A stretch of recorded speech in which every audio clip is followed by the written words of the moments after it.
Blog Talk Radio. Paranormal Review Radio.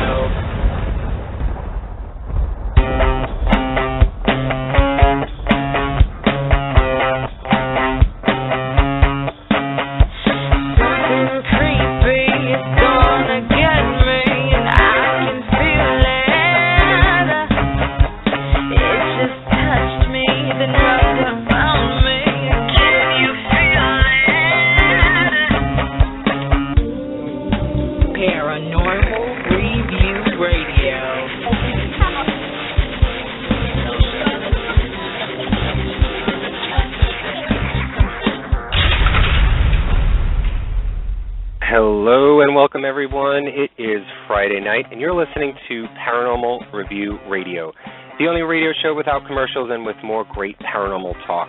Thank you for joining us tonight. I'm Anthony Agati in New York. And I'm Lucy Liebfried in Chicago. Are you ready for another Paranormal Friday night? Thank you all for joining us tonight. We welcome all of our regular listeners and those of you who have tuned in for the very first time. Now, if you have a question for our guest or about the topic tonight, feel free to ask us in the chat room or call into the show at 661-244-9831. Please press the number 1 so that we know that you want to speak with us. Don't forget that you can always send us an email with future topics that you'd like to see on the show, or maybe you have a story or a theory that you want to share with us on air. Our new email address is paranormal.review@aol.com. We also have our own YouTube channel where you can watch all of our previous shows. And don't forget to check us out on our Facebook show page for more information on the paranormal and upcoming shows. Well, you know, we've all been to the movies and sat in a comfy seat with our popcorn and soda while movies like The Exorcist and Amityville Horror, The Conjuring, and even the movie The Quiet Ones were up on the big screen. For about 2 hours, our hearts get a jolt, and for some, your husband or boyfriend or, boyfriend's arm gets grabbed when the spooky, creepy, scary parts are shown. When the credits roll, we grab our jackets and head out of the theater looking for a bite to eat and then head home. That's pretty much the extent of which many people have experienced any sort of evil drama. But what if going home was your demonic theater movie, and the lives inside the story were you? You may not want or need popcorn for this one. You may need an exorcism. Well, for our guest tonight, his home was like the movies, but unlike Hollywood, Bob Cranmer and his family were living in real hell. Bob Cranmer purchased his home on Brownsville Road in Brentwood, Pennsylvania over 25 years ago, hoping to settle in and live a normal life. His family soon learned that this would not be the case, and for almost 10 years after they moved in, strange and horrific things were affecting the Cranmer family, ultimately leading up to a house exorcism that would prove to be unlike anything anyone has ever known. Tonight, Bob will talk about his experience in the house and take us on a journey between good and evil. His new book, The Demon of Brownsville Road, due out in August, details his story and will leave your spine tingling. If you're not the faint of heart and don't scare easily, tonight will surely test your strength. Please help me in welcoming Mr. Bob Cranmer to the show. Hi, Bob. How are you tonight? I'm fine. Boy, what an introduction. Thank you very much. You're giving me goosebumps. pretty dramatic introduction, but pretty accurate, though. Yeah, your story is amazing. Well, looking back on it, it's been not quite, 10 years ago, we were basically in the middle of it still. And because the whole battle with this entity lasted for a little over 2 years, began in late 2003 and culminated in early February of 2006. Finally, it came to an end. So looking back on it now and writing this book and, writing the book and getting it to a publisher and getting it to this point was quite a mountain to climb. So when I go back over the story again now, after working with another writer and editors and proofreaders and so on, when I read it, it's kind of hard to believe as well. When it's all presented as it occurred, and bringing back some of the memories and just thinking, how in the world did we stay together through this whole ordeal? But we did, and I think we did for a reason. I think writing this book and doing it in a very straightforward, believable way.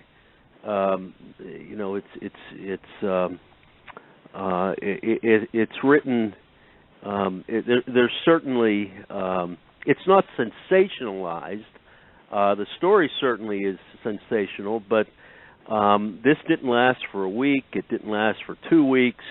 It lasted for 2 years, and we had to learn to live with this entity during this time, and so many things, paranormal activity that would, again, make people very uncomfortable and scared, became, I don't want to say routine, but I really think that's the word. We lived with this stuff every day, and so that's the story.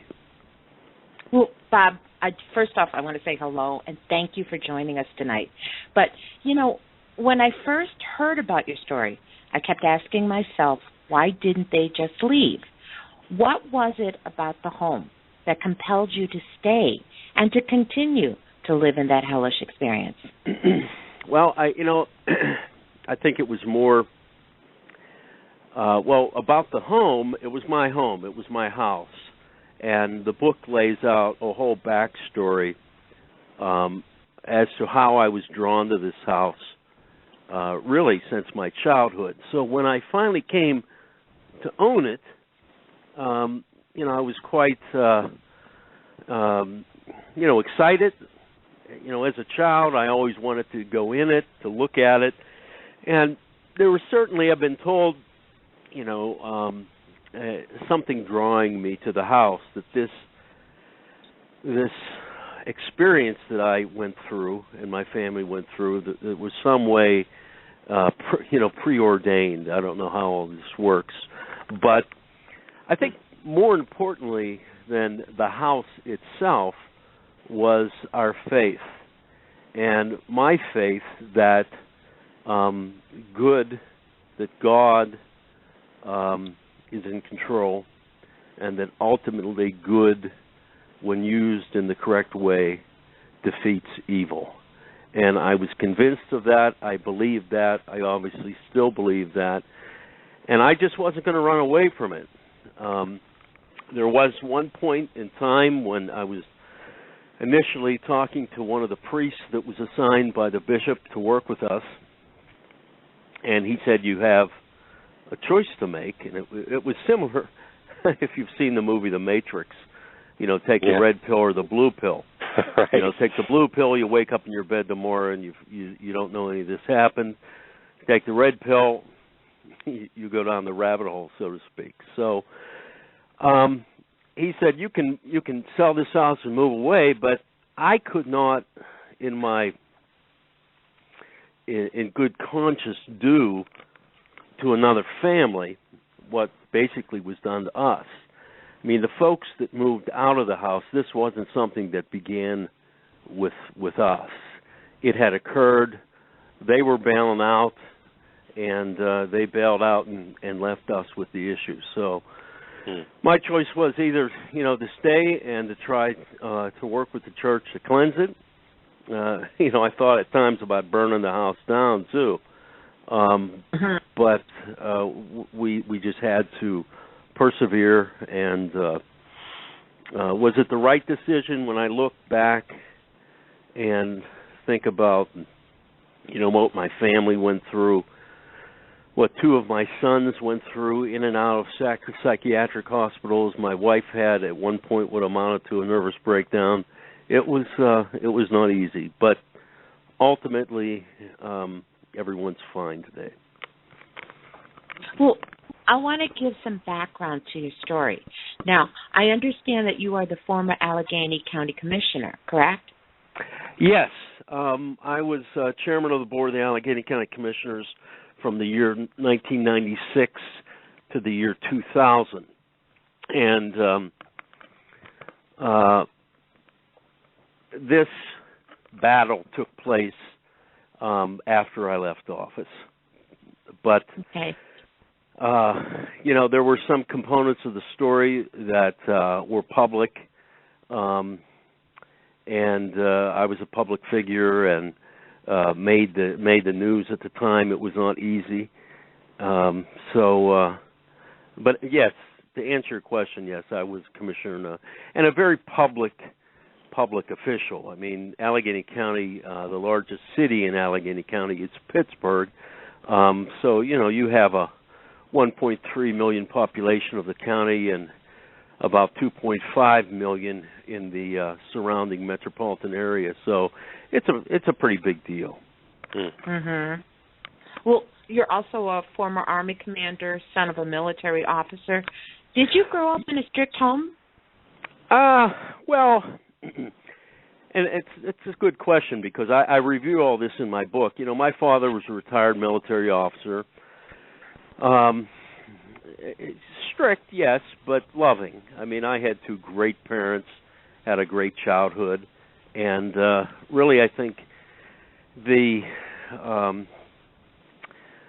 personality of both my mother and father, I think, came together in me in being, kind of an uncompromising person when it comes to a challenge of, good and evil, right and wrong. And they certainly gave me the intestinal fortitude, so to speak, to stand my ground, for righteousness, so to speak. Right. Mhm. Well, you know what? You touched on it briefly, okay, about your obsession with the home as a child, and it seems really fascinating that the fact that here is this home that you're fascinated by as a child, and then you eventually go to own it. So yeah, what it really it was a strange set of events, and as I was told, it seemed to be preordained, so to speak. This area where I live, Brownsville Road, was once the main road into Pittsburg from all points south. And there was a time over 100 years ago, it's about 7 miles out of the city, and it was one of the first areas that was developed somewhat, was still horse and buggy days, but somewhat as a suburb. And with all the mills in and around the city and the river valleys and the soot and the smoke, family or people of means would move out of town 6 or 7 miles into what was then country, and they built these big houses, these mini mansions along Brownsville Road. And then as the decades went on, the houses were all built up around. You had a suburb, but you still had these big houses that sat along the main road, ours being one of them, and very majestic. Ours is very unique. It doesn't fit in with the standard 3-story brick homes of the area. Very unique architecture, a combination of like a New England shore home and a southern plantation with big pillars in the front. Very impressive home. Was designated as a historic landmark years ago. Well, is there one thing in particular that drew you to the house? I mean, was it the appearance? Was it something else? Well, that's hard to say, because when I was a child, really as far back as my memory goes in grade school, I'd say probably when I was 7 or 8 years old, I had some friends that lived over on the other side of town where our house is compared to where I lived then, and I would walk to their houses, and this house just always seemed to just reach out and touch me. I mean, I would stand big yard. I'd stand on the other side of the hedges and just kind of look at it, and it was magnetic, you know, and I was always so intrigued by it. Always wanted to go in it and never really had the opportunity to do that until when I got out of the Army in the mid-'80s and we made our way back to Pittsburgh. I went back through New Jersey. I got a job in New Jersey first, and then I was able to transfer after a year and a half back to Pittsburgh. As we were moving back to look for a house, my mother, who was a retired real estate agent, said, "Oh, Bobby, you won't believe what house is going on the market." And she said, "Your house is going on the market." And right away when she said my house, I knew what it was. I said, "I can't believe it." So the first time I actually went in the house was to look at the house to purchase it. And the people who were selling it, it wasn't yet on the market. They were they acted odd. They acted like they had to get out of the place in a hurry. They wanted to sell it. I made an offer to negotiate with, and as soon as I made the first offer, with the idea that I would, you know, negotiate up, you know, $10,000, $20,000. As soon as I made the first offer, they said, "Sold. We'll take it," which was odd in and of itself. But that's how I came to possess the house. Have there been any stories? You know, neighborhood usually has the gossip rounds, or you hear the folklore that goes around. Were there any stories of it being haunted, or did the previous owners, actually, even after you've purchased the home, come to you and talk to you more about their experiences? Well, again, a couple questions there, which I'll address them all. There's interesting answers. When we were looking at the house, I don't know if it was the first or second time we were there, and my children were uneasy in the house. I mean, you walk into this big cavernous, you know, almost 10-foot ceilings, and you know, big rooms, and I mean, I was somewhat overtaken by it to begin with, let alone, you know, a 3- and 4-year-old. They were not at all comfortable in the house, and I could tell that, and my wife wasn't really comfortable with it either. And it was an Irish family, and I was in the kitchen with the man, the owner of the house, and we were talking, and for some reason I just said, "Jim, is there anything wrong with this house?" And I really didn't even know what I was asking, because, you know, I had never had any experience with anything paranormal or ghosts or anything. I'd seen The Exorcist and some of the movies, but I just had an uneasy feeling, and he right away, almost in anticipation of the question, blurted out, No, the house is fine, the house is fine. In fact, we've had Mass in the living room. 2 of my sons had their first communion right in the living room. And I thought that was a little odd. You had Mass in your living room. They celebrated Mass. Oh, yeah, we had Mass, right, first communion. And I thought, well, maybe that's some type of Irish tradition that I wasn't aware of. But, you know, years later, when we had Mass in the living room, and my sons had their first communion there too, not because it was planned, but because we were having Mass there as part of a ceremony, then it all, years later, I understood his answer. Yeah. But there was at one point, we moved in December. That next spring, I was in the yard planting flowers, and I was at the corner of the property at the end of the driveway, and my shovel hit a little metal box. And I dug the box up, and it wasn't anything ancient. It was like a Sucret's box or something, and I opened it up, and there were like a scapular and rosary beads in this box. And so I could tell this had not been there for decades or anything. It was still relatively new. So I went in the house, and I called this guy up, and I said, "Jim, hey, I just dug up rosary beads in the front yard. Can you tell me about them?" He just said, "Put them back, please. Just put them exactly back where you found them and bury them again." And he didn't say anything else. So he never was forthright with me at all. Years later, as I was, after we'd gone through this and I was preparing to write the book, just for the heck of it, I called him up, talked to him, told him about what I'd done to the house, and then I said, hey, how about we get together sometime, have a cup of coffee? I want to discuss some things that we've experienced in the house, and see if you ever did. And all of a sudden he got real silent. He said, let me get back to you. And he hung up the phone. I subsequently did run into one of his boys who was grown, and he admitted to me that they had experienced a whole number of, a lot of activity that eventually led them to leave. So, answering that question, back to rumors and so on about the house.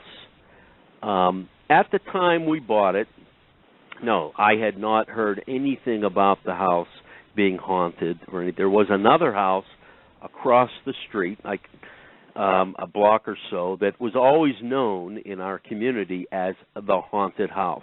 It sat empty for probably, from the late 50s until, 60s, 70s, probably for almost 30 years this house sat empty because everyone said it was haunted. Now, that's all covered in my book, but to answer your question specifically, when I worked for AT&T at the time in downtown Pittsburgh, and I was talking to a guy I worked with and said I'd move back and where I moved and so on. Oh, my father grew up in Brentwood. What house? I told him what house. He goes, oh, you bought the haunted house. I said, no, I didn't buy the haunted house. He goes, the house on the corner with the pillars, that house is haunted. I said, and we had already experienced a few incidents that led me to believe there were issues with the house. But he said that back during the during the Depression, during the late 1930s, it was empty, and his father and his friend had gone into the house, and they were actually chased out of the house by something. And so he told me that, and I picked up these pieces of information, over a period of time, and came to the conclusion with what seemed to be innocent, curious events initially in the house. Lights would all be turned on when we'd come down in the morning. Water would be running. Different things that told my wife and I there's something going on here. But again, for years it was a curiosity. It didn't seem to be malicious or malevolent or dangerous, so to speak.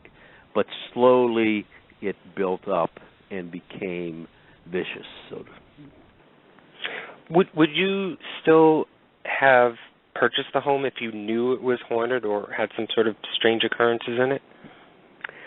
Again, question that I answer, I asked that in the book. Would I have, had I known what we were getting into? If I say that, I asked that question today. No, I mean it would have had to be crazy to buy that house then. At the time, I'm a basically 30-year-old Army officer. We'll deal with it. I probably would have still bought the house. I wanted it so bad at that time, even with the reservations that were in that. I guess just intuitively, I realized there was something going on. At the time, I probably would have gone through. Now, no, I wouldn't have anything to do with it. But it's just the way things played out.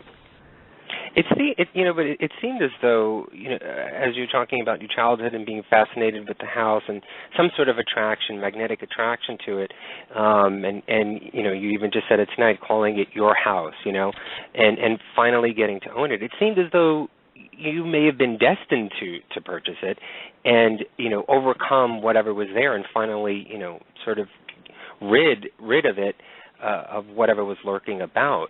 It seemed as though that you were meant to be there, regardless if you wanted to or not. It seemed as though that's what your future was to hold.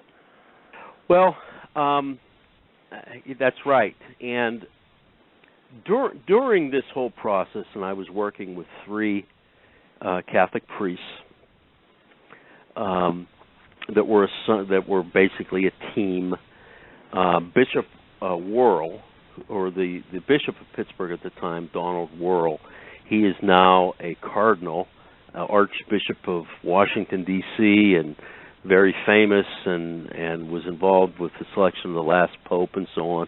He was the bishop at the time who assigned these priests to work with us. Now, little I did not know during this process, the one priest who I dealt with primarily on the telephone, again, kind of like a Matrix things with Mr. Anderson talking to Morpheus on the phone, and he's being told to do these certain things, and this is crazy. What do you mean? But that's just the way it was, because I did not know at the time. There was a woman who the Catholic Church calls an intuitive, not a psychic, not a soothsayer or anything, a holy woman who has gifts that can reveal things. And she said, after the fact, when I finally did meet her, and I didn't meet her until I was writing the book, was this woman revealed to me. She said specifically, yes, it was destined to be, that this evil was so strong and went back so far that I was drawn to the house, and ultimately, not without sounding melodramatic or corny, that I was drawn to the house to deal with this issue, and that it was in some way calling out to me.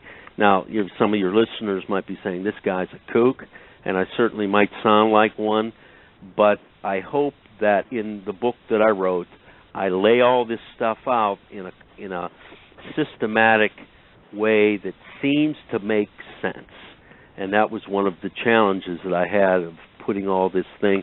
I kept a journal through it all, and at the end, I had probably 350, 400 pages of notes that I had to convert into a narrative, and then to convert that narrative into a novel. So it took some time. Bob, did you believe in the supernatural before this experience? Were you religious? And has this experience affected your faith? Oh, good. Again, great questions. And I deal with this in the epilogue, that last question, how it has affected my faith. Did I believe in the supernatural? No more than the average person on the street. I certainly believe in God. I believed I believed in God. I went to church. Had I any experience with ghosts or anything like that? No, never. Years ago, I know my parents bought a house out in the country, and a woman had died, and we moved in, and I remember my brother saying that they had seen some things at night, but I never did. And again, I saw the movies, but never had any direct experience with anything close to what I came to be involved with. Was I? I went to church. I was a devout Protestant, evangelical Christian, and how it has affected my faith. And I don't say this to be critical or try to be controversial, but when the time came to look and seek help, what do you do? Who you going to call? Like the movie says. I can't call Dan Aykroyd and Bill Murray. I mean, that's a joke, but you can't go to Yellow Pages and call anybody. I ended up at the Catholic Church, and because they listened to me and said, yes, we think we know what's going on there. So we go through this whole thing, and my wife and I are today devout Catholics. Not to say that, Catholicism is right and everyone else is wrong or anything like that. It's kind of like going to war with people. You're in a battle foxhole with people, and we're Catholic. How it has affected my faith, I do know that there are a lot of unanswered questions. There are a lot of things that you just don't understand, that I think so many ministers and religious people, they got all the answers. They know everything, and everything is in the Bible, and we have an answer. No, I'm telling you, this is a mysterious spiritual world. I've dealt it. I've lived in it. And, I've had the opportunity to have one foot in the supernatural and one foot in the physical. And I've come away, I think, I don't want to say negative, a negative aspect, but, the Bible says that resist the devil and he will flee from you, that good ultimately has this power over evil, but I can tell you that evil doesn't run, and evil doesn't give up. Evil fights, and this thing fought. And there was a time when I was ready to give up, and my faith was tested because it didn't seem to be working, what we were doing. It didn't seem to be working. In fact, it was getting worse. So, my faith has been tested, and it's changed to an extent where I understand when you talk about evil, you talk about the devil, and you understand that the Bible says that the devil and his demons were not cast into hell. They were cast down to the earth. And this is his domain, and we're in it with him. And it's a battle. And we live in this world, this unseen world where human beings are somewhat, we live and we're kind of like pawns, and good and evil battles over us. And when you hear of these heinous crimes that people commit, and someone takes a gun and shoots up a school or something, evil exists apart from mental illness, apart from people's own evil intentions. Evil exists, it possesses people and can cause them to do evil things. And we're in this world, and it's all around us. And again, it's kind of like living in the Matrix. And there's a battle going on, and we're in the middle of it.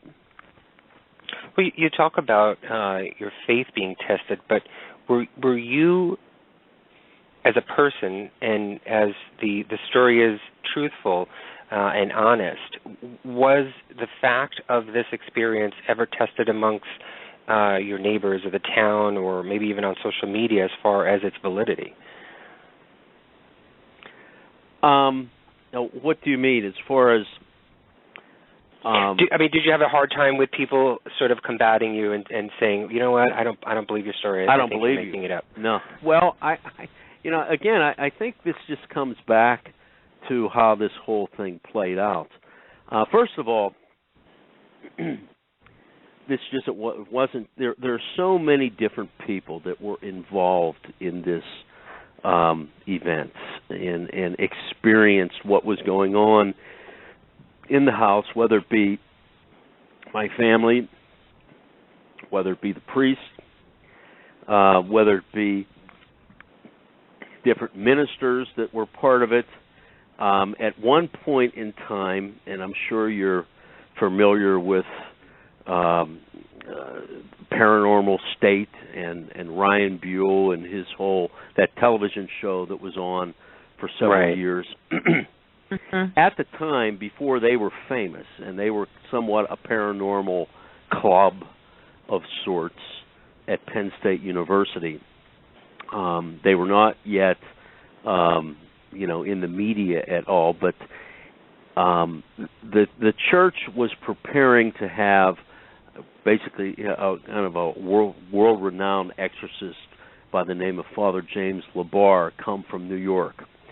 And they had to go through a process of trying to document from an outside, non-involved source what was taking place in the house. So I contacted Ryan. I didn't know Ryan or anything. He had this paranormal, whatever it was called, PRS, right. Paranormal Research Society at Penn State University in State College, Pennsylvania. And I was given his name and so on. So I contacted him.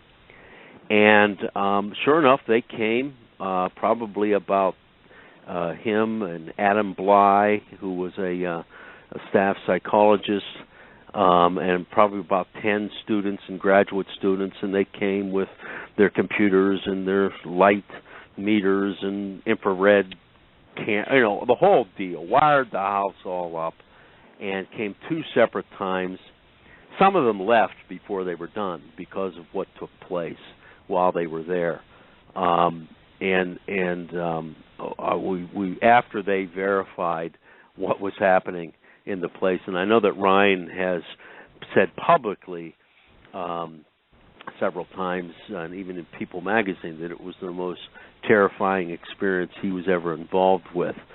Right. So to answer your question more thoroughly, I wrote this book. I never sought out any publicity during the events, and later on, I think it was in 2009, I was contacted by a production company in Los Angeles that wanted to do a television show, and they had heard about this story through the Catholic Church.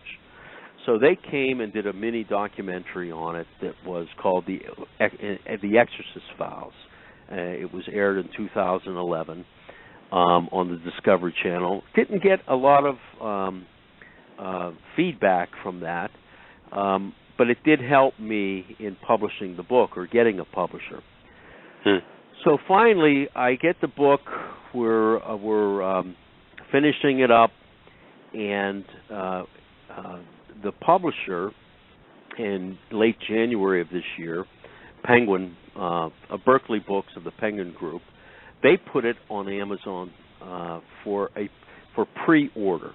So they put the cover of the book online, and you could order it. Once it hit Amazon and people saw it, all of a sudden I was just dumbfounded surprised because this documentary had been on in 2009 and no one paid any attention to it. All of a sudden, all the news media, I'm getting calls from everywhere, but the local news media in Pittsburgh, 2 of the television stations came to interview us. So it made the local news. And I think because of my public stature in the community and my record as a public official, and I think I left the office with a good reputation as a reputable person who can be believed, because it was me saying it, and they knew me, and they knew me well. There was no pushback at all, at all. It was, I think, just I'm not saying this, in any type of prideful, boastful way, but my credibility as an individual was known in that part of the state, and I think when I say the story, it was, people believed it. And also, the Catholic Church has come out publicly to say this happened. The priests that were involved, the Bishop of Pittsburgh now, Bishop Zubik, went on TV as part of one of the interviews to say this is legitimate. So when you have a church standing beside you, which doesn't always happen, that lends an air of credibility to it. And certainly there will be skeptics, and I'm certainly willing to discuss this with any skeptic, because and I'm not I'm not looking for a debate, but certainly I would stand by the story. This happened. This is true. And there's in my mind, this is beyond faith. My faith has been verified. It's reality to me. This whole thing about God and the devil and evil and good. It's true. Well, One of the pieces of evidence that you've put on the table was the blood-like substance dripping from the walls. You even saved a piece of the wallpaper and had it tested.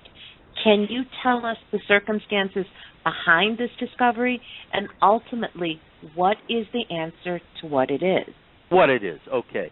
Yes, I've had that stuff tested twice. I had it tested at the time, and I've had it retested recently. The first test, and I can say flat out, it's not blood. I mean, there's no way in the world it could be blood. These things, however they operate, whatever they do, they do things to scare you, to terrorize you, to mess with your mind. So it's not blood. It certainly looked like blood. It dripped like blood. When it would appear in puddles on the floor, initially it was red, then it would be orange. The stuff coming down the walls that eventually covered the inside, we found on all three floors of the house, looked like blood. I have pictures of it. As you just noted, I still have some of the wallpaper. The first time it was tested, I took it to a lab. I worked for an engineering company at the time. Now, they basically did specialized tests for mold and things like that naturally come into a house. So they tested it to see if it was any kind of living matter. Like, is this mold? Is this? So they came back and said, no, it's not mold. It's some type of substance. Interesting, though, they found skin cells in it. And that's what the initial report says. The second time I had it tested, and I haven't received the written report, but the analyzer, they really put this through a rigorous test. So he says it has carbohydrates in it. It has different things. It's similar to maybe a food substance, but we found sulfur in it as well. So it could be a cleaning substance. So I said, well, what is it, then? What is it? Well, we were not just sure. We can tell you what's in it. And I said, well, how is it any natural? No, it's not nothing natural. So they couldn't tell me how it got where we found it or what it really was, other than the fact it isn't blood, and it's obviously a substance, made up of things. Where it came from, how it was produced, you don't know. I just don't know. And it's just questions. Did the walls bleed? No, they didn't bleed. It didn't seep out of the walls. It looks similar to what we did with the holy water. As the priests would go through the house, they had an instrument they would dip into a little silver bucket filled with holy water, and they would just sprinkle the holy water in drops on the walls, on the doors, throughout the house. So if you can imagine filling that same little container with some reddish-looking blood-like substance, and you cast it onto the walls in the same manner in large drops, and those drops would hit the wall, and then they would run down the wall. Those are the pictures that appear in the book. Again, it was applied. It wasn't applied by us, and it wasn't applied all at one time. This happened. That blood episode lasted about a month, where we would find it in different places, sometimes meticulously put in little droplets on the wall, almost like with the point of a pencil, in little drop in a line. Other times, again, it's just thrown on the wall. At one point, and this was one episode that again I discuss it in the book, but there was a clothes tree where I would wear starched white shirts to work, and I'd put the shirts on the clothes tree, and at the end of the week take them to the laundry, and it had put a strip of this blood-like substance right down the back of one of those shirts that was hanging on the clothes tree. I still have that shirt too as well. So to answer your question, what was the stuff? It's a substance made up of different things. They said it had sulfur in it. They said it had carbohydrates in it. It was a food-like, cleaning-like substance. Who knows? They said, we can just tell you what it is. We can't tell you, this is, blood from a steak, or this is, Mr. Clean, or no. So, again, who knows how this stuff operates? But again, it's done to freak you out and to terrify you. And at that point in time, when it started to put the blood on the walls, I can say we had been in it for a year. I was at my lowest point, my lowest point mentally, that I just didn't think, we could continue on. The kids were, the state of mind the kids were in, my wife, myself, I was ready to give up and just leave. And I think it sensed that at the time, and I think that's a way in which it was claiming victory, that it had won.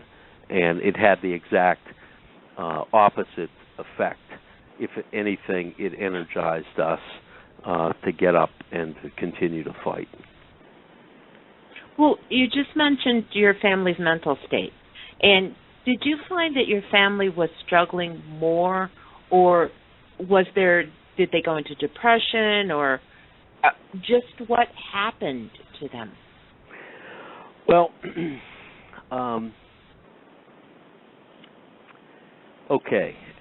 I'll address my wife first, because it really affected her early on, before the whole thing basically unmasked itself. At the time with my wife, I just thought she had some type of mental breakdown. There's one particular room in the house that was like the really evil room in the house. We had found out that the previous owners, the people who had sold the house to the people we bought it from, who actually talked to me about and it verified to me things that they had experienced when they lived there, told me this one particular room was never used as a bedroom. And a whole number of things happened there. And so anyway, we moved into that room, my wife and I, at one point, and made it our bedroom. We were doing some renovation in the house. The master bedroom, we were having to work. We moved into this other room for what it turned out to be close to probably not quite a year. While we were in that room, my wife's whole mental state completely deteriorated. She had no previous mental issues, nothing. And she just had what ended up, she had to end up in a psychiatric ward for several weeks. And at the time, I thought it was a combination of the pressure of my political involvement and things that were going on in the town at the time. It was very controversial. And but then later on, when we moved out of that room, she got well again. So my son moved into the room, and his mental state did the same thing. Again, not understanding at the time that it was the room and what had taken place in that room. And so eventually, two of my children were really not affected by it, but two of my sons, I have 4 children, 2 of them were basket cases, so to speak. The one we thought at one point was actually possessed. He was that bad. My youngest son would go into these. They had to leave school. They were had fits of anxiety and threats of suicide and suicide notes and slitting their wrists and all types of. It was bad. I mean, they were in and out of psychiatric hospital Western Psych. They had full-time therapists. They were on medication. And by that time, this thing had unmasked itself. So not only are we trying to fight and exorcise this evil from our home, at the same time, two of her sons are like basket cases. So it was quite a harrowing event and or situation. And again, people read the book and they say, you know, it was bad, you know. But I just thought at the time, we're going to deal with this. I start moving people out of the house. We leave the house. All I'm doing is playing into its hand because it wanted to force us out of the house like it had forced the other people out.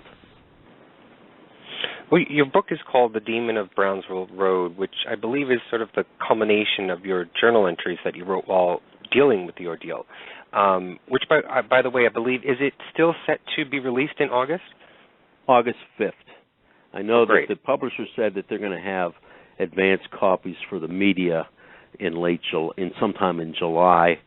I know we're working right now with the television program, what's it called, Paranormal Witness, that's on the Sci-Fi Channel. They plan to do an episode of their show on the story to air this fall. But I know they're going to be coming to interview us in a few weeks.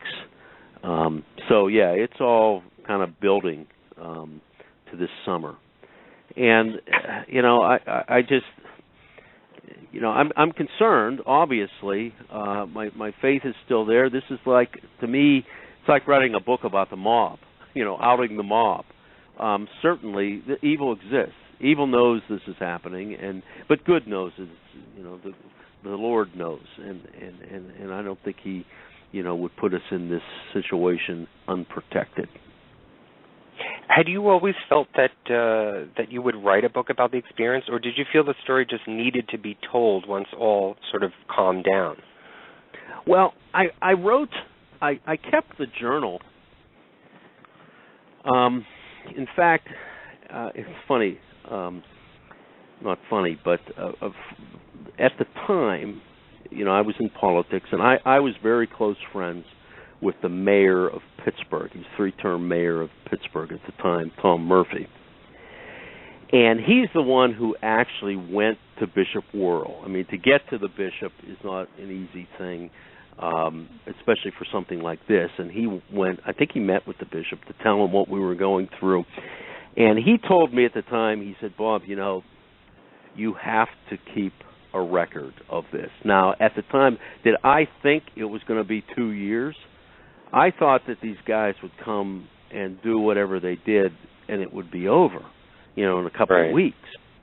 So I began to keep this journal that at the end was, I think it was 370 pages of notes.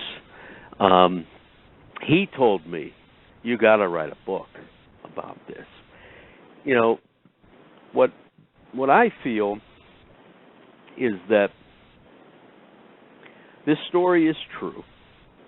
I can tell the story. I believe I come across as a credible witness to it. And my story is, my message is to say, this stuff is for real. And this isn't, you know, just some wacky hobby that people have or wacky interest. This is true. It's dangerous. Certainly there are, you know, people who are fixated on ghost hunting and stuff, things like that. And, you know, I think there are ghosts. I think there are disembodied spirits, and for whatever reason, you know, they're left behind for a time. But then there is evil. Is it easy sometimes to tell the difference between the two? I don't think, because I think we for a time thought we lived in a haunted house.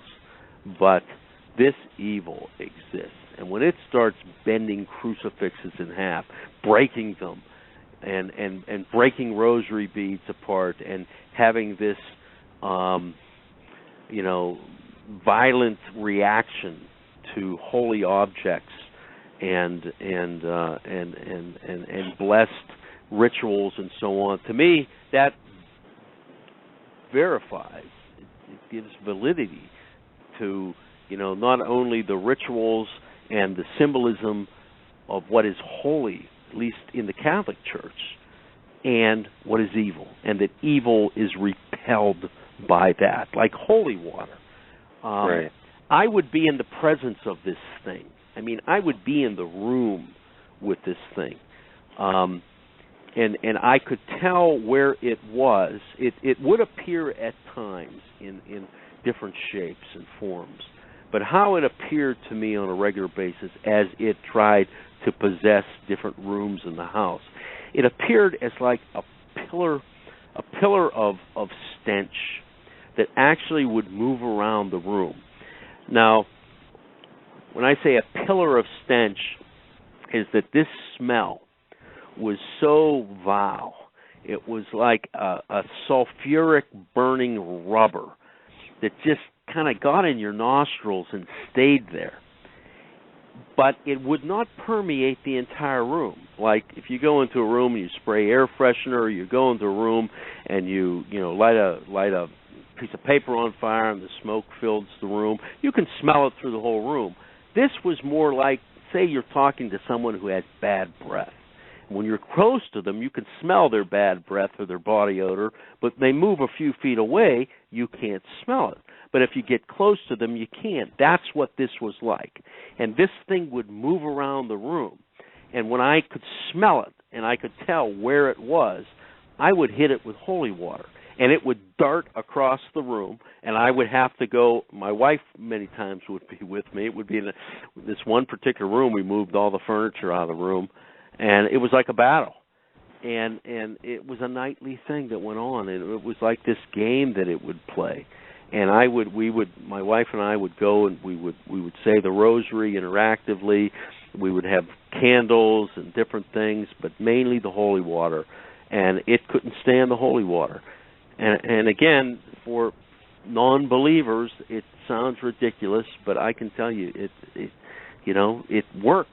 It's real, and its reaction to blessed items and ritualistic symbolism associated with the church. It's a violent reaction to those items, verified to me the evil and the good thing. And again, the broken crucifixes, it hated rosary beads. And what it would do to prevent me from praying the rosary was amazing. Yeah, Ryan Buell, I heard, had once said that he actually witnessed right in front of him one of the, I don't know if it was a cross or if it was the cross at the end of a rosary, bend right in front of him. He said, that happened when they were there. Now, many times, you can imagine, there were times I would be saying the rosary, and if you're familiar, if the listeners are familiar with the rosary, it's individual beads connected with a little chain, and some are large, some are small, some are made out of crystal, and some are just black beads. Say you're holding them in your hand, and all of a sudden the beads just fall apart and fall to the floor. They just come apart on their own. On a regular, when I say regular, I say nightly basis. I would say the rosary and go through this whole ritual at night before I went to bed. And I always would have a set of rosaries in bed with me, and I would generally fall asleep saying the rosary in bed. Every morning, those rosary beads would be in my bed, sometimes still right next to my hand. And they would be the little, say it's a chain, it has beads, but it's a little chain with all these beads. The individual links of that little chain would be put together. They wouldn't be bent, they wouldn't be broken, they would be put together in what would form like little figure eights, maybe 3 places, maybe 4 places, and those links would be together. And they're metal, little steel links. And they would be forced together, which would prevent you from using those rosaries and praying them individually. And I had a little set of jewelry pliers that I would then have to meticulously take those, bend them open them, close them again, put them back together, and no matter what set of rosary beads I would have, different sets, every morning, the same thing. And it was done not only to make a statement to me about praying, and it was fruitless to do that they would prevent, but that would happen on a regular basis. And rosary beads, I've had the crucifixes fall off while you're holding them. The crucifix would be mangled at the end. On one particular set, it was a crucifix made out of pure silver, and it looked like a dog had chewed on it at one point. Again, I detail all this as it occurred as part of the story, but I could just go on, and I'm sure there are people listening that saying this guy's a kook, but it all happened. No, they're all amazed. I'm just reading the chat. They're all amazed at your story tonight. Bob, what was the most interesting discovery, either inside or outside the house, while you were going through this? Okay, while we were going through it, because there's another thing outside the house that I found out later on that I think kind of pulls the story all together. But when the PRS group came, they had been speaking to some Catholic, again, I don't want to use the word psychic, but some type of seer type person in Gettysburg, Pennsylvania. She initially was supposed to come with them, but then she backed out. She said, no, I don't want to go to that house. I see that house. That's a bad, evil place. I'm not going there, and I don't think you should go there. But if you do, there is a void in the center of that house that you must access. And that's all she said. So when they came a Friday night. The next day, they told me what she said. And he said, it was Adam Bly, said, do you think, is there any place in the center of the house that is a void of space? And I said, well, there is. And in the center of the house, as you go into the house, it's not dead center, but somewhat in the center, there's a large foyer, and there's this very large oak staircase. It goes up probably 9 steps, and there's a big landing, and then it reverses and goes back the other way. I think it's a total of 17 or 18 steps. Big, goes up to an open balcony that surrounds the foyer, and you look down into the foyer. So those steps, there's a closet under the steps, kind of a walk-in closet, where there was a lot of activity early on in that closet. But under those steps is a large area, and it was completely sealed off by the walls from the dining room and the living room when the house was built. It's all oak, and I said, well, there's a void right there. And in fact, there's been a lot of activity in this closet. And Adam said, we have to access that.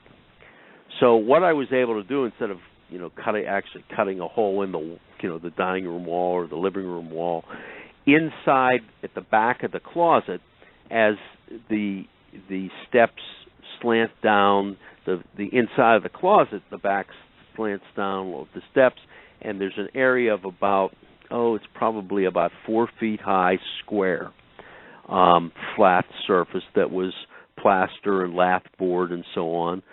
And I said, okay, we can take everything out of the closet. I can cut right through that wall there, and we can get in there.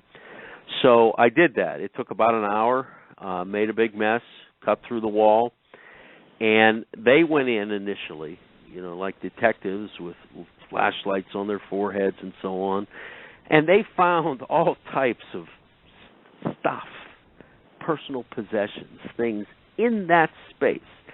And what was most interesting was that some of my youngest son's Lego toys were found in that space. Now, again, that space was completely sealed. No way in. The only thing was it was dirty in there because it was above the basement, the furnace room, and I guess over the years some of the smoke from the coal furnace made its way through the floorboards, but that was there was no way into that, and we found a whole number. They found a whole number of like personal items that were in that space, and I believe now these spirits are not omnipresent. They can't be they have to be someplace, even though you can't see them and you can't really touch them. They're someplace all the time. They're in that house. And they have to go someplace. And I really think this was its lair, so to speak. That's where it hung out when it wasn't out, doing its, malicious harassment of us. And I noticed a pattern after a period of time that it would carry on for 3 or 4 days, and then for a couple days, there wouldn't be anything. It was like the thing had to recharge or take a rest for a period of time, and it would disappear. After we broke into that, that's when all hell really broke loose, and I kind of knew we had pierced the veil, so to speak. We had finally taken a swipe at it, and after a while, what I wanted to do was that we were learning to deal with what it was doing to us. I wanted to make its existence difficult. I wanted to make its presence in our house as uncomfortable for it as it was trying to make our lives. And we finally succeeded in figuring out how to do that. And one of the tactics that we finally employed was that we just wouldn't let its antics bother us. We just wouldn't let it terrorize us. I can't say we got to the point where we laughed at it, but we dealt with it, and it knew, so it continued to kind of escalate. The one thing, though, I continued to be worried about always was the state of mind of my 2 sons, which in the second year began to mitigate, but not until we pierced that space. We did something when we got in there. Well, you use the word demon in the title, and I've heard you tonight calling it or a thing. Do you truly believe that it was a demonic entity? I do. There's no question in my mind. I don't like to use the word demon because I don't like the word demon. I just don't like to say the word demon. Demon is, they're frightening, terrifying entities that exist, and there are some that are little things that run around like poltergeists and just harass people, and there are others that are very strong and powerful that want to hurt you. And I just don't like that word, so I call it the entity, the thing. But it was a demon, and it was a powerful demon. It would not relent. It would not go. And the way it hung on, and things that it did to demonstrate its power to us. One of the most powerful sacraments in the Catholic Church is the Eucharist, and the transformation of the wine and the water and the body and blood of Jesus during the Mass, and that's a holy, sacred thing, and no demon you would think would be able to be. That's why generally an exorcism always begins with a Mass in a place or before a ceremony begins. It's a powerful weapon. There was one time we were having Mass on the second floor, and the demon was present in the room during the Mass, during the consecration. It was powerful. It was a powerful entity, and it was a demon, yes. I don't like to use that word, but I didn't select the name of the book.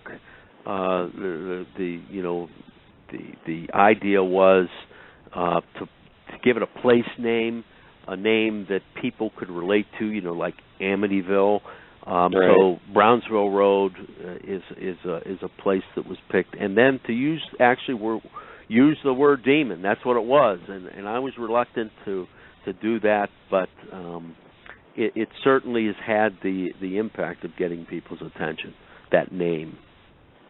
Well, I mean, it's an interesting story, and I believe you even found out the name of the demon entity, but I'm not going to say it because I want people to read your book. But you still live in the home now. Do you fear at any time that this whatever it was, demonic entity, come back and torment your family again? Again, good question.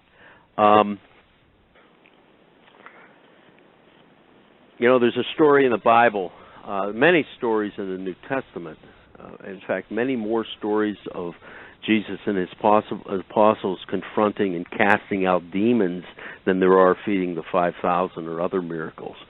And there's one parable, I believe, that Jesus used about a demon being cast out of a house, and that apparently the people who lived in the house didn't become holy themselves or anything.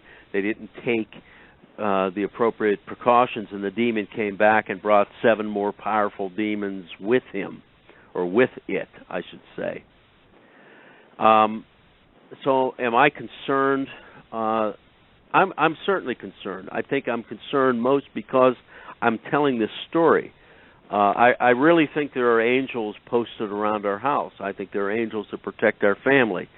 I can tell you, though, and my family will attest to this, that the feel of the house prior to this battle was that we were living in this house. It had kind of an ominous feel that we were intruders. The feel after that, which it still has, is that this is our house. It's a peaceful place. Can I say that I haven't experienced some other things since it ended? I can't say that.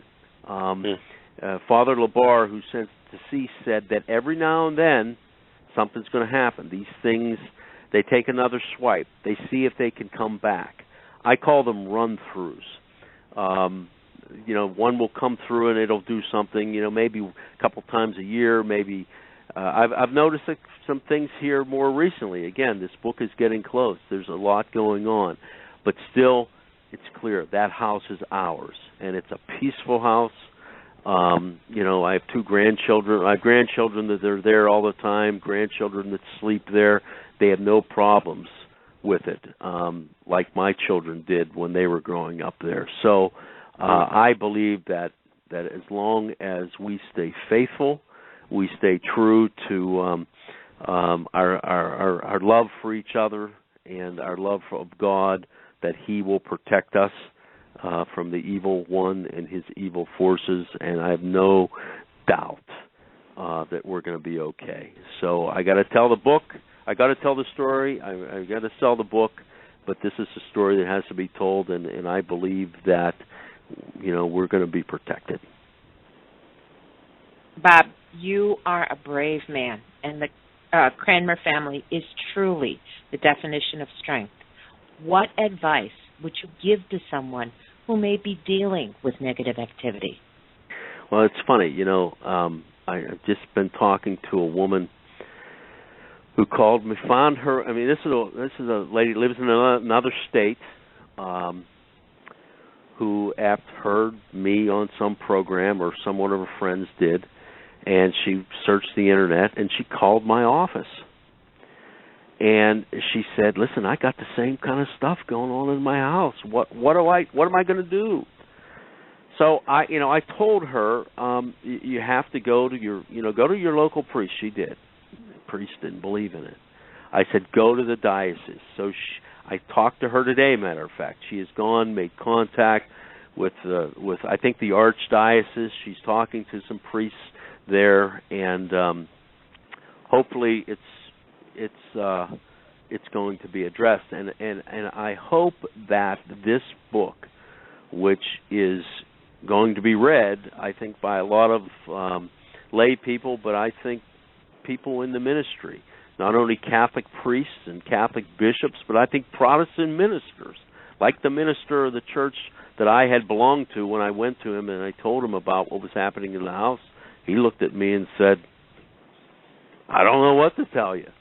So I hope that this brings credibility, that this stuff happens, that not only people are affected by evil, but houses are affected by evil, by whatever takes place in a house, that evil can stay there. And it has to be dealt with in a systematic way. And I've learned through this, and the priests that work with me have learned. I just this afternoon played golf with one of the priests that is in the book, and we discussed it. And he talked about, what we learned that was most effective against this thing. And, the conversation was holy incense. Blessed incense is extremely powerful against evil, and how it permeates the inside of a dwelling. The smell of that blessed incense, very powerful. And those are the types of things that I think can be conveyed and used by other folks and other ministers and churches and so on. That's great advice, Bob. The book is called The Demon of Brownsville Road. When and where can we all go to pick up the amazing book? I believe you said in August.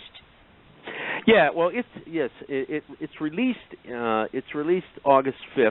It's on Amazon. It's on Barnes and Noble. It's in Walmart. All where you can pre-order something on the internet, and then it'll be in bookstores, obviously, as well after it's published. And it's really been moving on Amazon. People are really intrigued with this, and I just, I've read the story, and as I read it, I think it really lays it out in a believable fashion. I think it's compelling, and it keeps your attention, and I hope it just meets the expectations of. It's there. The story. And what I've described on my many interviews, which has really gotten everyone's attention, it's there. So, it's going to be an interesting book for people that read it.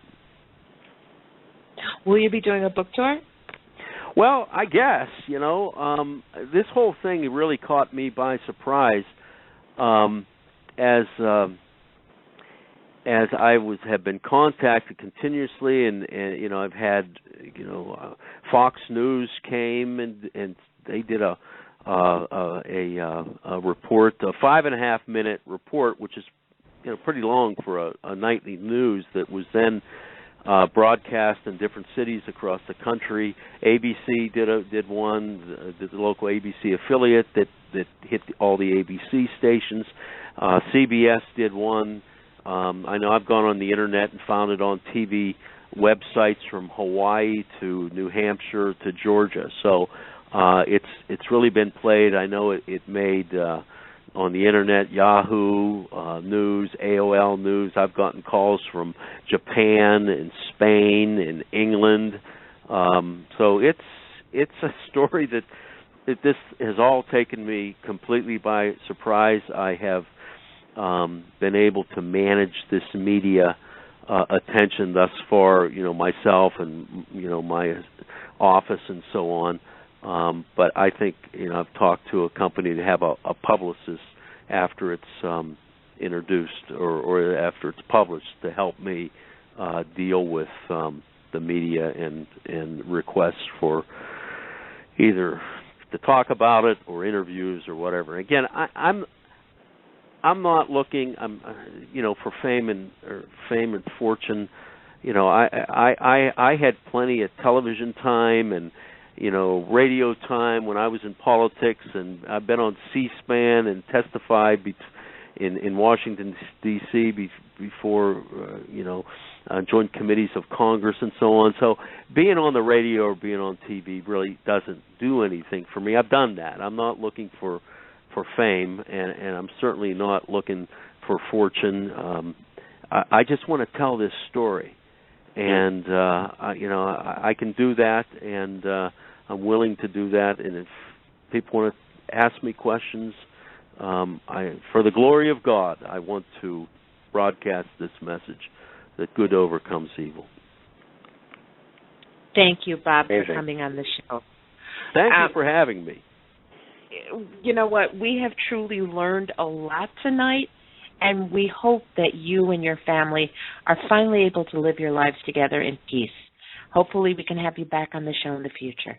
Absolutely. My whole deal is to tell this story and tell it to whoever wants to listen, because to me it's almost like becoming somewhat of a ministry. I want to spread the good news of Jesus Christ and His church, and that good overcomes evil.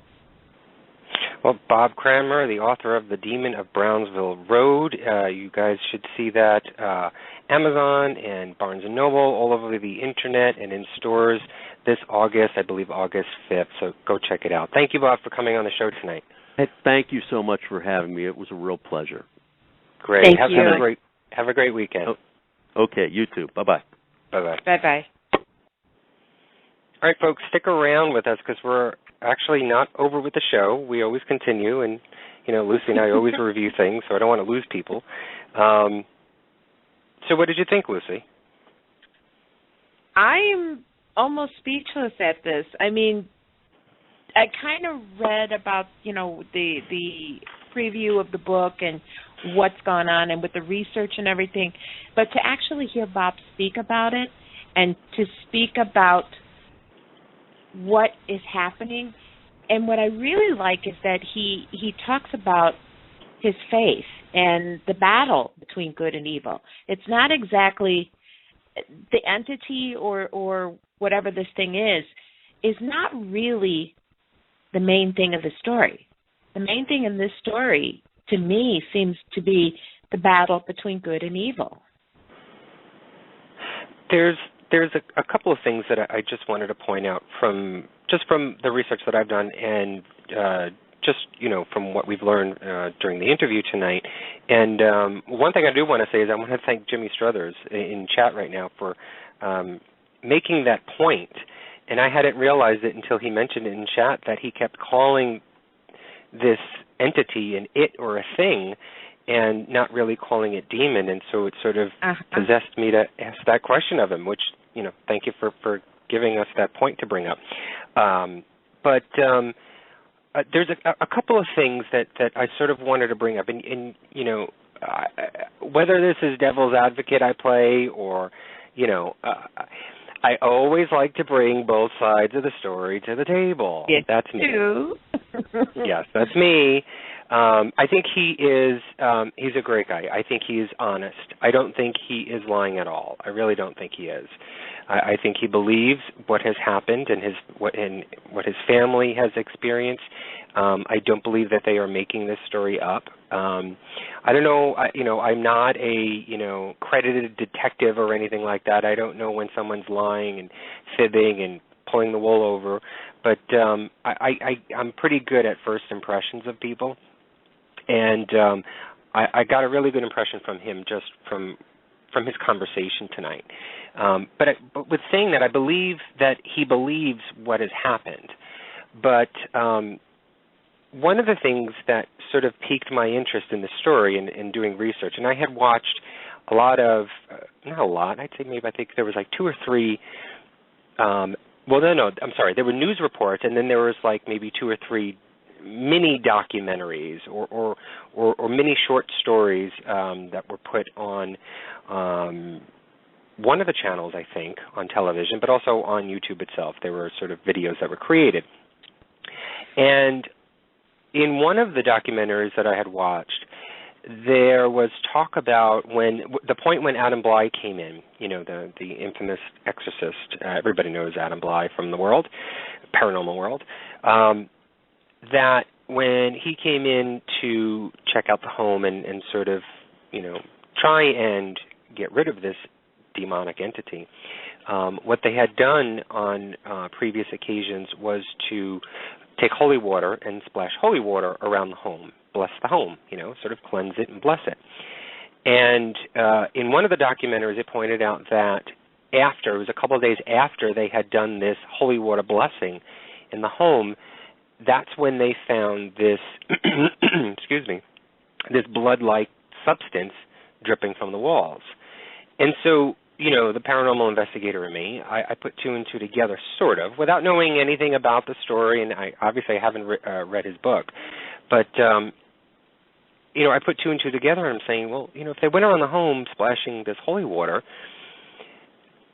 could there have been any sort of residue that was, you're talking, this is an old home, any sort of dirt residue on, or film on the wallpaper that once the holy water splashed onto the walls sort of liquefied whatever that substance was and changed the color of the holy water into this new color, and combined with, over the years, cleaning fluids and, probably maybe baby vomit that splashed on the walls or something, just living life over the past 100 years, anything and everything could have been on the walls. And then when this holy water splashed on there and dripped down, could it have been that it just sort of accumulated all together, formed together and dripped down, and that's what you get? It could happen that way. I've seen it happen, especially, and I can give you this instance. Here's a good comparison to it.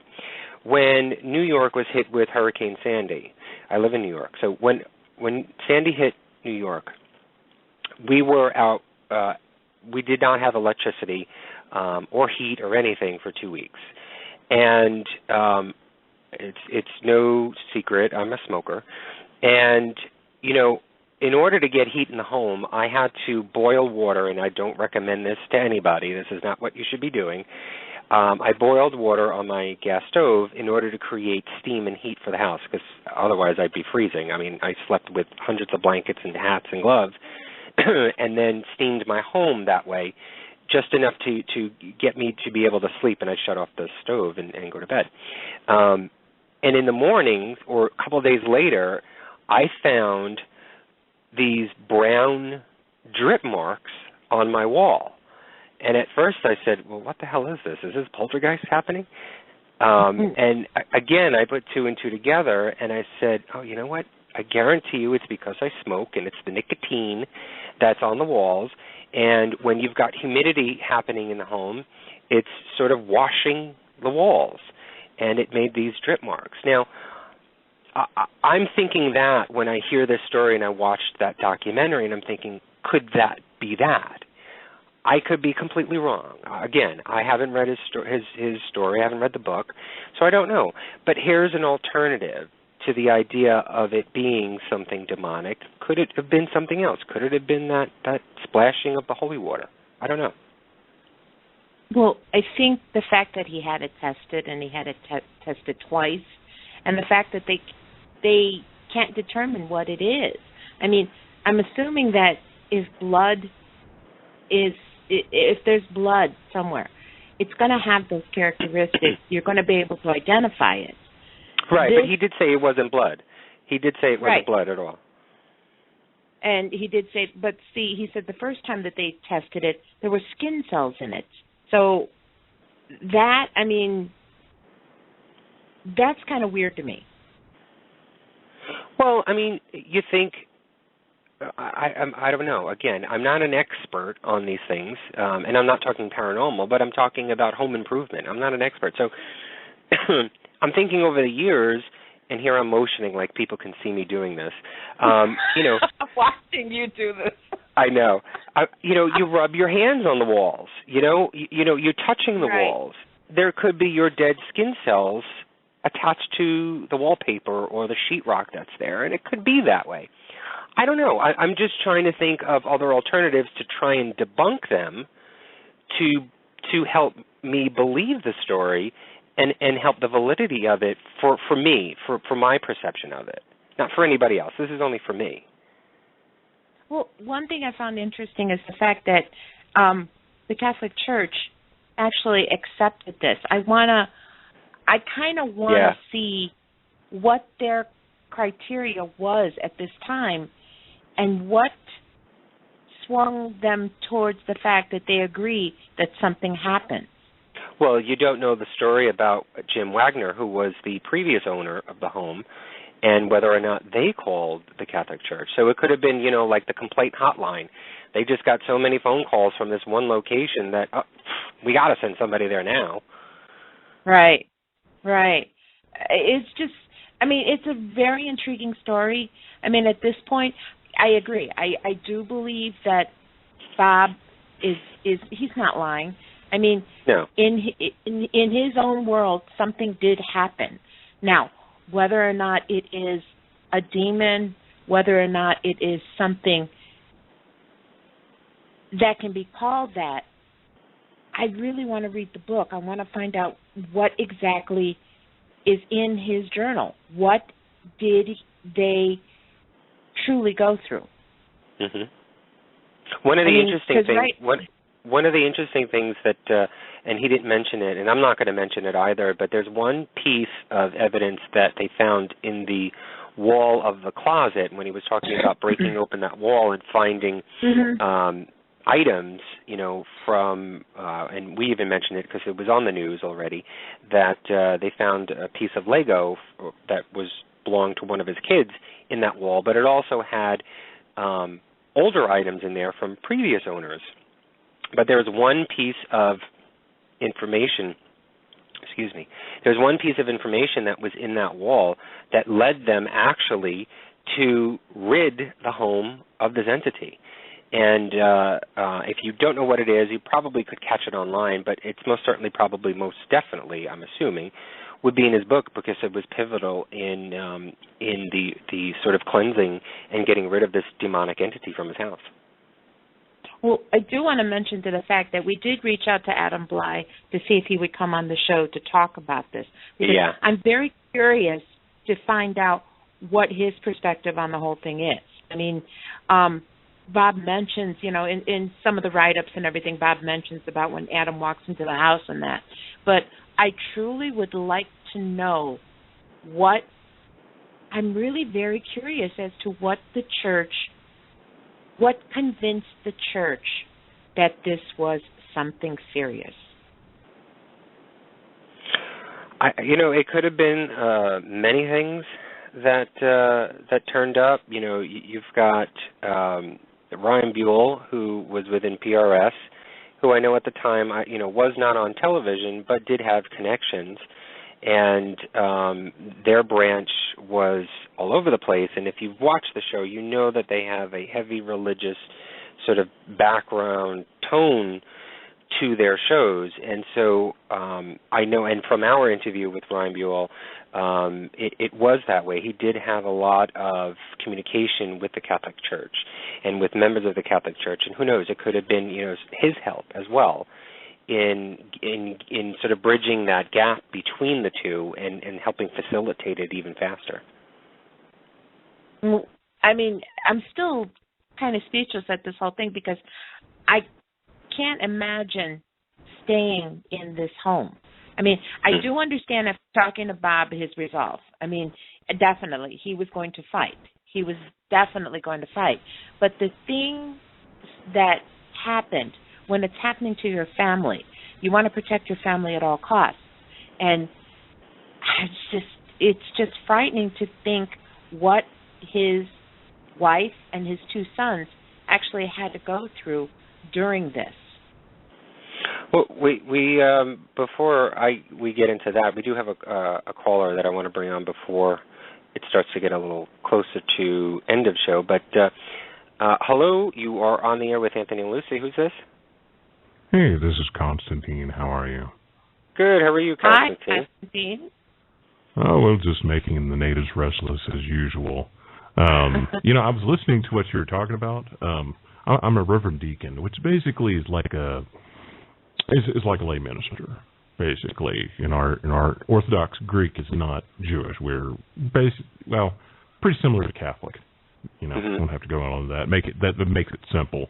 The Orthodox Church and the Catholic Church split about the year 1100, so our views are relatively similar. You know, as far as exorcisms are concerned, pretty close.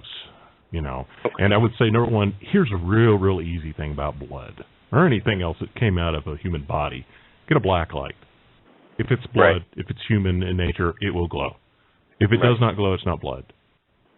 Right. Well, if there's any degree of blood in it at all, it will glow. So that's the easy test.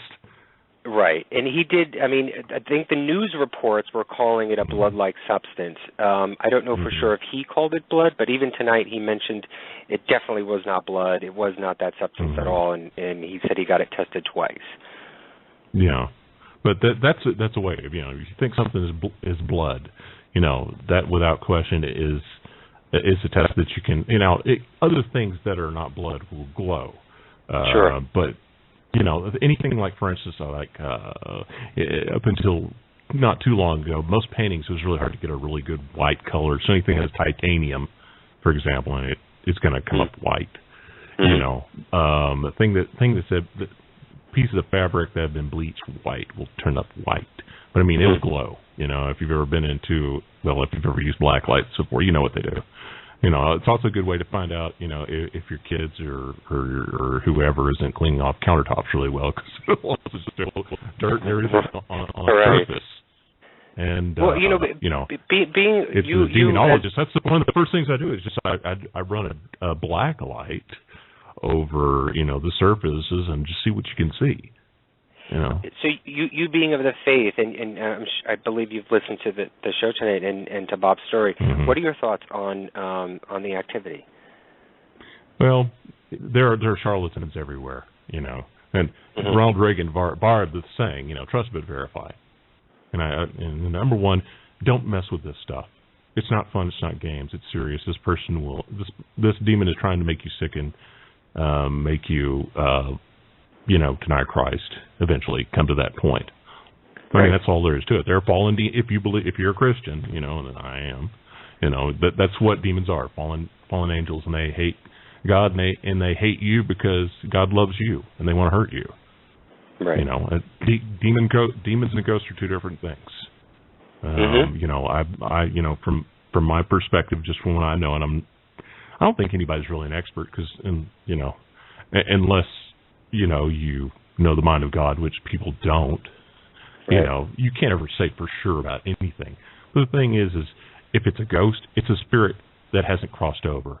And a lot of times I've found that the reason the spirit didn't cross over, from my experience, is because of demonic activity keeping them there. They want to torture the soul to get back at God for being kicked out of heaven. Most people don't talk about that angle. Well, why are ghosts here? Why are the demons here? Well, you know, it's never fun. You're never going to be able to control a demon. You know, they're millennia old. They're smarter than you. You're not going to outsmart them. You're not going to trick them. And you're definitely not going to be able to outlast them. Right. They've lived here for several thousands of years. You're not going to be patient enough to wait them out. Right. It's a whole contrast. This guy sounds very credible. You know, Constantine, I do have a question. In your opinion, the way you've described the demons, you know, that they hate, is there something in particular that causes them to choose a victim? They don't choose victims. Is it random? Well, they don't really choose victims per se. Number one, you have to get in proximity to them because they're territorial. And it's just like those cheesy vampire movies, you know. They are bound to a specific area. And the further away they get, there's certain areas they cannot cross, but whatever their focus area is, it's a gate. Literally, it's a gate. You may not be able to see it, but it's a gate. Something happened, somebody died, something violent happened, or somebody in some way conjured them there. A demon just doesn't decide one day to come into your house. Something bad happened. Blood has been drawn. It's almost always, it seems like a pivotal thing. You know, I mean, people talk about using Ouija boards. I've never really, I'm not going to discount it, you can talk and commune to demons and stuff like that, but without dropping blood physically on a surface of some sort, you're not going to open a permanent doorway for a demon if it's demonic. If it's spiritual, totally different subject. Okay? And that's the reason why sometimes when you're talking to people on Ouija boards, it's not demonic. You know, it's a totally different thing. Not to say that spiritual activity can't be dangerous, but the demonic is always going to want to hurt you. You know, get potluck if you got a ghost. Mm. No, it could be whatever. It's sort of a crapshoot because, I don't know, in my opinion about it, whenever you're communicating, you know, when you see ghost hunters and paranormal investigators who want to communicate with the other side and the spirits, you don't know who you're going to talk to. You don't know who's going to enter that room, if they are a good spirit or if they're a demonic entity. Whether you're using a Ouija board or a digital recorder or just the voice from your vocal cords, there's no, you know, you can't sort of discern who you want to talk to and who you don't want to talk to. The thing is, they're observant. They know how to hit you.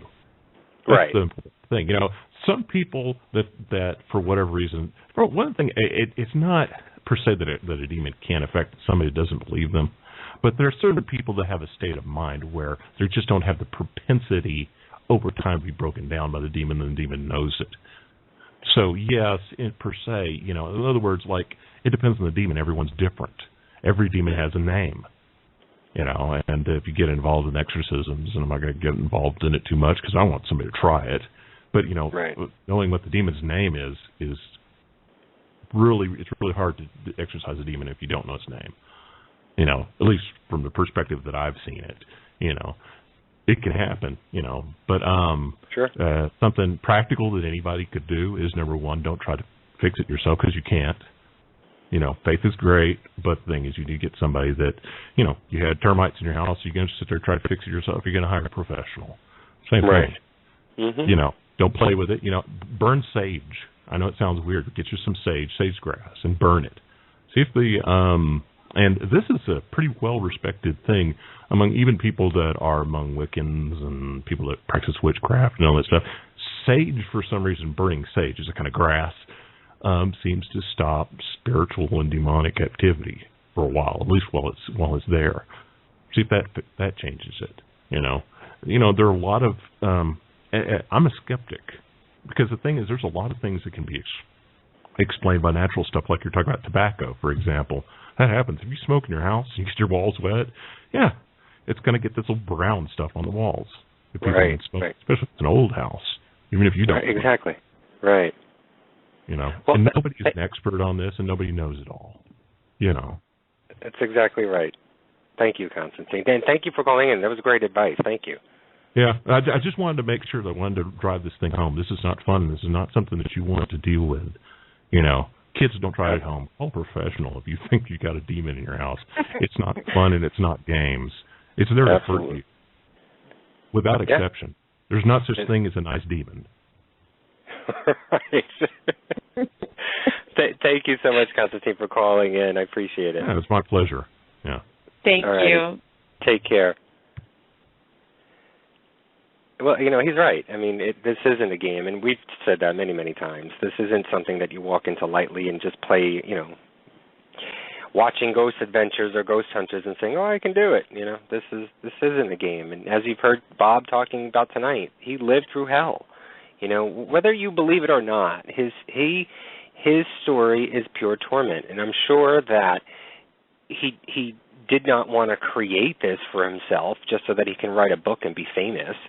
Or conjure this up and court his entire family into it. I'm sure if you check their records, his kids were probably admitted to hospitals. His wife was committed to a hospital. I mean, I'm sure there are records. Do you think that they would have done that just so that they're building up to sell a book or to be on some television show? I don't think so. I really believe that they believed this happened. And, you know, I'm curious to see what else is in this story, you know, because we've only heard snippets from news reports and from documentaries, and I'm curious to get his book, and I can't wait to purchase it. Mm-hmm. Well, one thing I think that, you know, this whole talk with Bob and with Constantine just points out how serious a matter this is. It's not, I think the first thing before you claim something is demonic, I think if it truly is, you're going to know it. There's not going to be a question. The second thing that I thought was really kind of reassuring to me is that he talked about reaching out to a priest or to a member of the clergy, not to a demonologist, okay? And that's not to say that there aren't truly demonologists, but this isn't something that, you know, you see, how do I put this? You see ads about, you know, learning to become a demonologist, or you hear someone will say, oh, you know, well, I'm going to be a demonologist. Oh, wait. Save this conversation for next week. Okay. Save this conversation for next week. Because we've got a good show next week. Make the point that this is serious. When you are going to when you are dealing with something like this, I don't think there's going to be a doubt. I think you're going to know. I think the things that happen, the darkness, the evil that happens, you'll know it. And I'm like I said, I'm still sitting here and I'm still trying to process all the information that Bob gave us. I know. You're giving a spoiler for next week already. Just yapping. Now, I do want to say, you know, we've got 13 minutes left, but I do want to say I do appreciate Bob for coming on. And, you know, the first time I actually did hear his story was on the news. That's how national his story had become. I mean, I live in New York. He's in Pennsylvania. I mean, I'm not talking across the country, but, you know, for something to make the evening news in New York it's got to be a really good story. And you know, I was intrigued by it. I'm not going to lie. I said to myself, I'd love to investigate that house, but I'm not going to, because I'm not going to be foolish. But his story did intrigue me, and it wasn't so much the story itself. It was he himself. And when he was being interviewed, I just felt just a sense of, I guess, purity in his words. It wasn't, and again, I'm not an expert on people, but I can usually tell when people are just bullshitting me, or they're trying to put on some show and hype things up. He did not seem that way on the news when I saw it, and certainly didn't sound that way tonight when we talked to him. So a majority of me believes it. You know, a majority of me does. Also, too, that he's got the stories and the instances of the evidence that he has picked up. Also, too, there's a story, and I don't think he mentioned it tonight, about the area in front of his home near the tree at the end of his driveway, which, again, I won't give away. You can probably find it online. We did. But, you know, there's an interesting story about the history of the land. And, you know, Lucy and I always talk about it, talking about research and doing all that stuff. Well, he and I believe it was the previous owner had come to the conclusion, because of the history and the digging up that they have done, digging up meaning research and material that they had done, that they found something very, very interesting that is under the ground. And it wasn't the tin box that he was talking about in the very beginning. There's something else below that at the end of his driveway there. And it goes back to, I believe it was about 150 years ago. So, you know, you've got all these stories and the facts and the data that back it up. It to me, it's a believable story. You know, I'm not going to believe it 100% because I've never experienced it. I was not in the home, so I can't say for absolute certainty that it did happen. But I believe him, and you know, if everything pans out of his evidence and the stories of history and all that is validated, then, you know, there's a good story. Could even be bigger and possibly better than Amityville. Do I dare ask that question? I think so, because my gut is telling me he's very credible. I mean, I'm just going by the feelings, by listening to his voice, listening to what he's saying. I'm thinking that this definitely is something that could be bigger than Amityville. And when you were talking about the history, it's not only the incident that was from 150 years ago. If you go further into the land, there are some other things about the actual land and what transpired on that land before it was settled. Yeah, and again, it always goes back to those Native Americans. Don't mess with us, okay? I know. No, but I mean, I dare ask that question. Could his story, could Bob Cranmer's story be bigger than Amityville? I mean, there are a lot of skeptics out there that have and have tried debunking the Amityville story. And, we were centimeters away from actually talking to the son of the Amityville house. And we we did speak to the director of the film that made the documentary on Danny Lutz. Not Danny Lutz? Yes, Danny Lutz. Sorry. That did a documentary on him, and just from talking with him, whatever was going on in the Amityville messed up Daniel.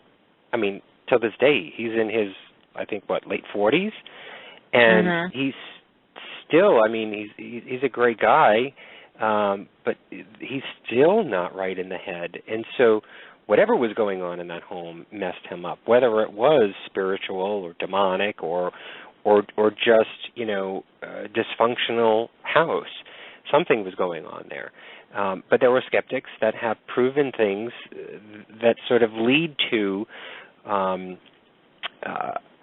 Lutz's family sort of trying to create this story for fame and fortune and the almighty dollar. And right off the bat, I don't see that within Bob's story. I don't see that in the history of Bob's story. So could it be bigger than Amityville? I don't know. I don't even know why I brought that up, but I was just, trying to compare the two. Well, it remains to be seen, and I can't wait for the book to come out. And I'm hoping that, I know it's definitely not going to be the end of the story. And as the book comes out, I'm hoping that we can find out a lot more as to what really happened on Brownsville Road. Yeah, and I'm interested to see if anything continues. I mean, he did sort of allude to the fact that some things here and there have been happening. I'm curious to see that if anything picks up and gets increased in nature in that home. I'd love to keep in contact with Bob and maybe have him on the show again and talk about any new stories or any new experiences. I will definitely come back. All right. Are we done with the talk? Yeah, I think so. All right. Why don't you get on with the rest of it? I don't want to say anymore. Okay. All right. Fair enough. Yeah. Don't give any spoilers out for next week. Talk about the fan of the week. Okay.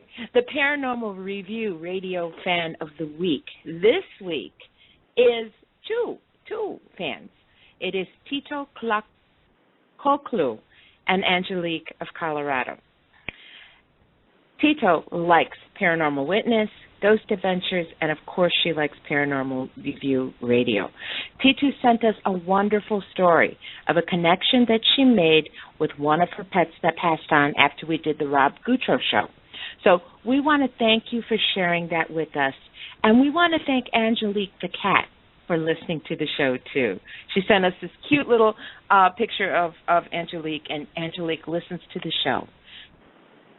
Congratulations, and thank you for being a fan. So we make connections globally as well as in species as well. Yes, we are. Well, congratulations, Titu and Angelique of Colorado. And don't forget, if you want to be a Paranormal Review Radio Fan of the Week, all you have to do is just like us on Facebook at Paranormal Review Radio. Okay. Well, evil does exist.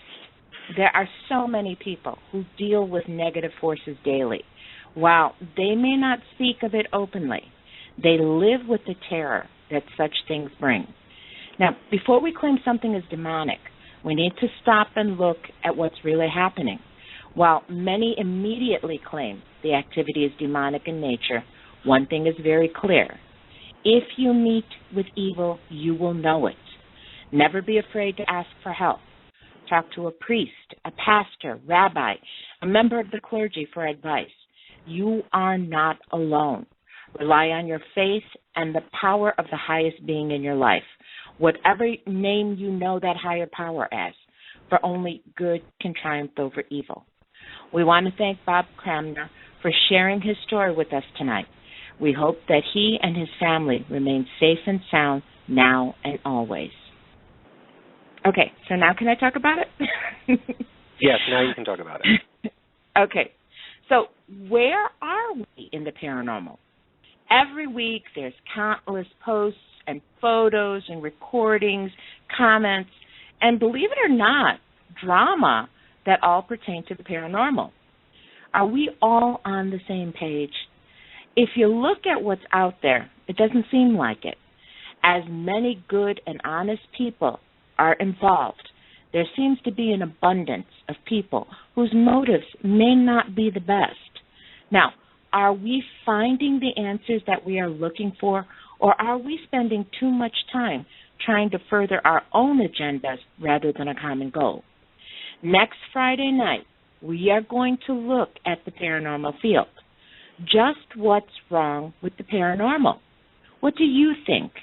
Make sure you call into the show to add your voice to the conversation. Are we on the road to self-destruction, or will the community ever come together? Be here and let us know what you think is wrong with the paranormal. We want to thank you all for spending another Friday night with us. You make every show so much fun to do. Thank you, Anthony, for being the most amazing co-host in the world. So, until next week, Parapeeps, never stop thinking outside the box and have a paranormal week. Good night. Happy National Donut Day. Good night, everybody. Paranormal Review Radio.